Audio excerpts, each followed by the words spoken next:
Hello guys, welcome to this channel. On this video I'm going to show you guys how to transfer ownership of a file in Canva.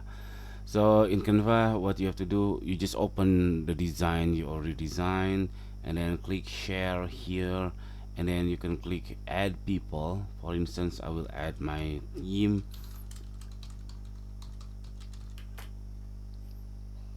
and then on here you make sure the person can edit can edit the Canva file, and then this is optional, send notification or not.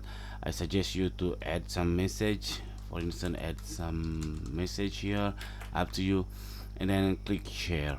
After you share, on the other side, on your friend side, what she or he has to do is just open the file, the design, and then click this file, and then click make a copy. After make a copy, the new copied file would be owned by your friend. So that's it, very easy, very simple how to transfer the ownership on Canva. Thank you for watching, see you on the next video, bye bye.